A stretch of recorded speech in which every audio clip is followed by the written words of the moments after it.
Salut, c'est Aziz.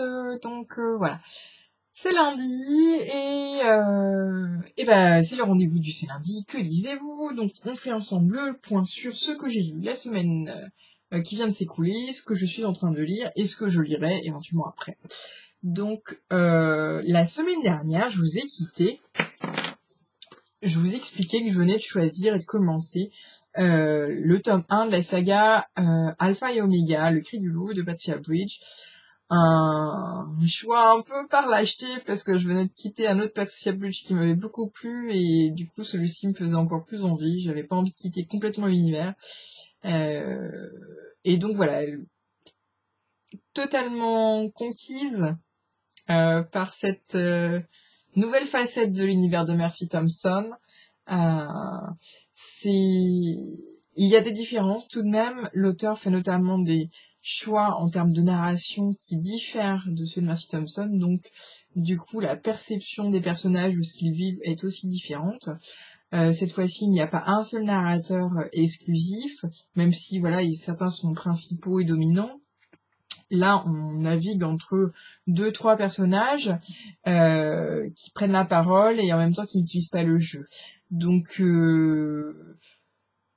voilà, c'est intéressant parce que tout d'un coup, voilà, on permute un peu les personnages et puis en même temps, du coup, un peu de dépersonnalisation aussi. Mais j'adore.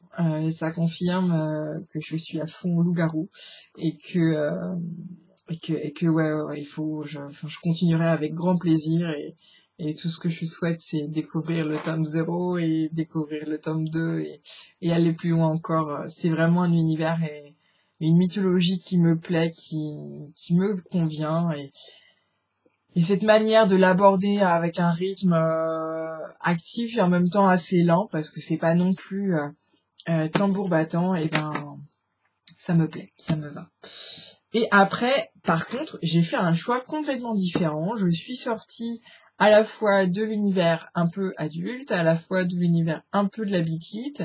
Je suis allée vers la jeunesse et j'ai pris un bout de littérature, on dirait ça contemporaine. Voilà, il s'agit de Toi et moi jamais, de Anne Brachard, ou Anne Bracharès, je ne sais pas. Ce livre, j'ai commencé, j'étais pleine de mitigisme. C'était pas convaincue dès le départ. J'avais l'impression d'avoir un air de déjà-vu avec l'été où je suis devenue jolie, que j'ai pas chroniqué mais que j'ai lu cet été et qui m'avait beaucoup plu. Et je voyais les événements arriver. La manière dont l'auteur faisait appel aux différents souvenirs d'enfance me plaisait pas beaucoup. Enfin voilà, j'ai mis un peu de temps, mais voilà, le charme a opéré. Il m'a retourné comme une crêpe. J'ai fini en larmes. Je le précise parce que c'est seulement le deuxième livre de l'année 2011 qui me fait pleurer comme ça. Et voilà. C'est probablement lié à la fois à mon histoire, à la fois à mon état de santé actuel. Mais voilà. Certes, c'est jeunesse, l'écriture est simple, mais elle est efficace. C'est pas non plus très mal écrit. C'est très bien. C'est pour tous les amoureux des vacances et qui ont des beaux souvenirs et qui veulent se replonger dans ces histoires de vacances où ils retournaient tous les ans, où ils avaient plaisir à avoir évolué les lieux, les sites et voilà. Amour, coquillage, crustacés, amis d'enfance quand tu nous tiens. Et pourtant la tragédie est au tournant, donc faut être d'humeur et en même temps faut y aller sans réfléchir. C'est un peu ce que j'ai fait. Et ça m'a convenu. J'aurais pas forcément cherché à lire ça, mais c'était très bien. À ce moment-là, c'est passé tout seul.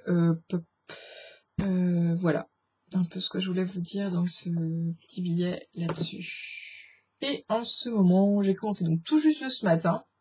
Je pensais hier soir dimanche et puis pas du tout. Donc Du coup, je me suis plongée, enfin j'ai commencé ce matin au petit déjeuner. Le tome 2 de la trilogie Les Portes du Secret. Il s'agit du Souffle d'émeraude de Maria V. Snyder. Donc voilà, qui est publié chez Darkis, collection Sherlockien. Donc voilà. Voilà, j'ai commencé ce matin, lu un peu ce midi. Donc je retrouve les héros et au tout début j'étais là, oh là là, heureusement que j'ai pas commencé trop tard après la lecture du premier tome que j'ai lu il y a juste quelques mois parce que j'étais en train de me dire mais dans quel état j'ai laissé l'histoire? Je ne me souvenais plus de plus grand chose. Je me souviens avoir fermé le tome 1 avec un soupir de contentement et d'aise et une impression d'ouverture vers une infinité de possibles. Et j'ai rouvert ce tome 2, j'ai été replongée dans cet univers, mais j'étais là, je sais plus, j'ai plus les repères, je sais pas de qui vient d'où, comment qu'on fait, tout ça. Un peu perdu, quoi. Un peu comme si on me remettait une voiture et que je savais plus conduire, et c'est revenu. Comme le vélo, comme quoi, hein, ça s'oublie pas. Et l'auteur nous permet ça aussi. On est dans une nouvelle phase de la vie d'Elena. On est assez loin de ce qui s'est passé dans le tome 1. C'est présent, c'est là, mais finalement, c'est comme si on retrouvait une nouvelle histoire, une nouvelle aventure d'Elena. En tout cas, à l'heure actuelle, pour l'instant, je suis à peine dans les 100 premières pages, 90 je crois. Je n'ai pas de lien probant avec le passé, si ce n'est là d'où elle vient. Donc, du coup, voilà. Donc ça va, finalement. J'ai eu un moment de pout et puis de pataugeage, et puis non, c'est bon, ça vient. Je me suis rassurée, et c'est agréable, bon Dieu que c'est agréable. On retrouve Elena, et donc on est vraiment dans sa tête.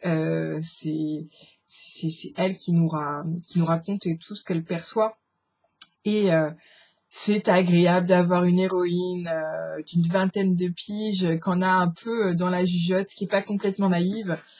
Bien sûr, elle n'est pas naïve parce que voilà, malheureusement la vie lui a appris qu'il ne fallait pas se fier à n'importe qui, mais ouais, voilà, elle a le nez creux, elle a le nez fin, et elle y va. Bien sûr, il y a toujours des surprises, mais elle est surprenante, et c'est ça qui est super.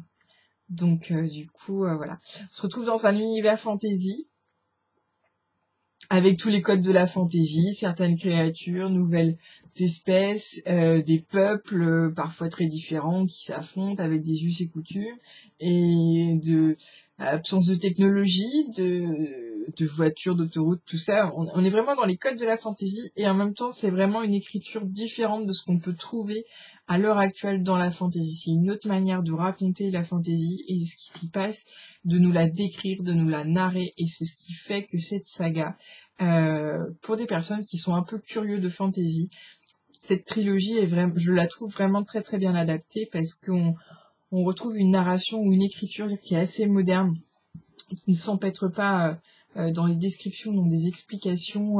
Ça veut pas dire que les dialogues sont extrêmement présents, mais voilà, il y a un juste équilibre, et c'est, voilà, c'est agréable d'aller dans cet univers par le biais de cette narratrice.